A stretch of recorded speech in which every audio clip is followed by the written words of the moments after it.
আসছি পরের খবরে। অভিষেক বন্দ্যোপাধ্যায় সবার থেকে বেশি জমায়েত হবে হুঙ্কার হুমায়ুন কবিরের। মুর্শিদাবাদে অভিষেক বন্দ্যোপাধ্যায় সভায় যত ভিড় হবে তার থেকে আমার সভায় বেশি ভিড় হবে, চ্যালেঞ্জ হুমায়ুন কবিরের। মুর্শিদাবাদে অভিষেক যেখানে যেখানে সভা করবেন সেখানে সেখানে পাল্টা সভার চ্যালেঞ্জও করলেন হুমায়ুন কবির। নদিয়ার কালীগঞ্জে জনতা উন্নয়ন পার্টির নতুন কার্যালয়ের উদ্বোধন করেন হুমায়ুন কবির। বিধানসভা ভোটে 100 আসনে জেতার হুঙ্কার হুমায়ুন কবিরের।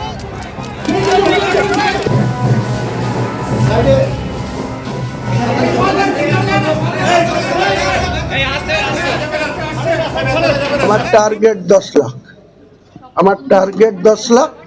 সভা সেই দিয়ে চ্যালেঞ্জের সম্মুখীন হচ্ছেন?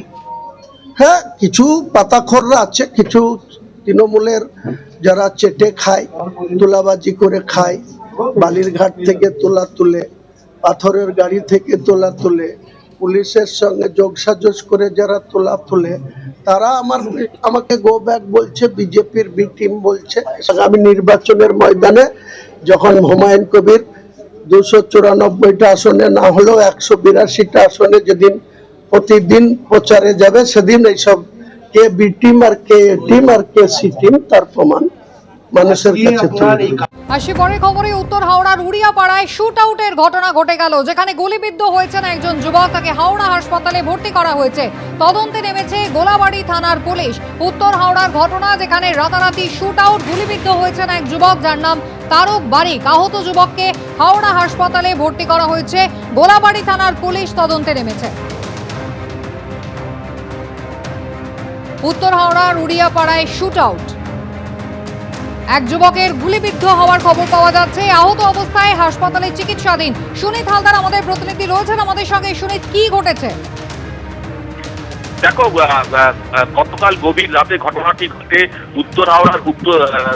উত্তর হাওড়ার উড়িয়াপাড়া এলাকায়, এবং যেটা জানা যাচ্ছে গতকাল রাতে 3 জন যুবক সশস্ত্র অবস্থা রাস্তার মধ্যে বচসা করছিল, এবং তাদের মধ্যেই একজন পকেট থেকে পিস্তল বার করে। এই ঘটনা স্থানীয় বাসিন্দাদের কয়েকজন যুবকের নজরে আসে। তারা তখন 3 জনকে তাড়া করে, এবং যখন তাড়া করে তখন তারা পালানোর চেষ্টা করে, এবং এই পালানোর সময় একজন গুলি চালায়, এবং গুলিতে স্থানীয় এক যুবক তারক বারিক বলে তার পায়ে গুলি লাগে, এবং তাকে আশঙ্কাজনক অবস্থায় হাওড়া জেলা হাসপাতালে ভর্তি করা হয়েছে। হাসপাতাল সূত্রে খবর যে তার অপারেশন হয়েছে, তার গুলি বার করা হয়েছে, তবে তার অবস্থা এখনো কিন্তু যথেষ্ট গুরুতর। এবং এই ঘটনায় গোলাবাড়ি থানার পুলিশ খবর পেয়ে যায়, এবং গোটা ঘটনার তদন্ত শুরু করেছে গোলাবাড়ি থানার পুলিশ। যদিও এখনো পর্যন্ত কাউকে গ্রেপ্তার করা যায়নি। প্রাথমিকভাবে মনে করা হচ্ছে যে 2 জন পালিয়ে গেছে, যে 3 জন এসেছে তাদের নাম হচ্ছে সুচিত সিং, রাজ পান্ডে, এবং এছাড়াও একজন বহিরাগত ছিল। 2 জন স্থানীয় এবং একজন বহিরাগত ছিল, এবং এই বহিরাগত যে যুবক সেই গুলি চালিয়েছিল বলে জানা গেছে। এবং এই ঘটনায় আর কে জড়িত আছে তাও কিন্তু গোলাবাড়ি থানার পুলিশ খতিয়ে দেখছে। ধন্যবাদ সুনীত। 3 জন, যাদের মধ্যে 2 জন স্থানীয় এবং একজন বহিরাগত বলে জানা যাচ্ছে।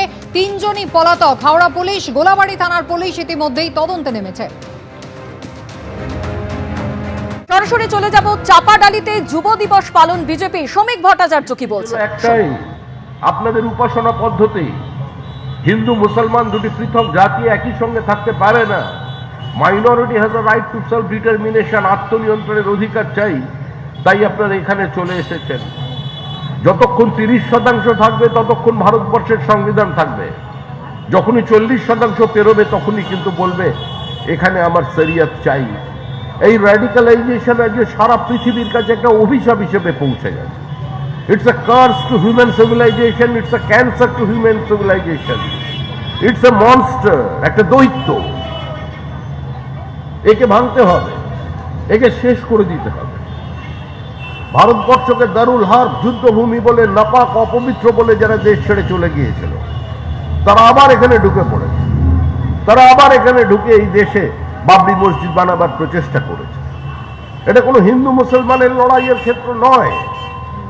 স্বামী বিবেকানন্দ দাঁড়িয়ে বলেছিলেন গর্ব করে, বলো আমি হিন্দু।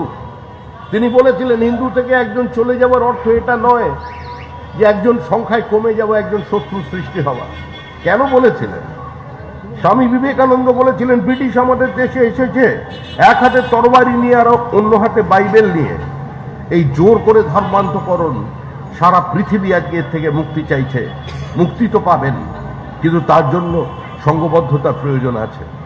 আপনারা বাংলাদেশে সংঘবদ্ধ ছিলেন না, 1947-এ সংঘবদ্ধ ছিলেন না।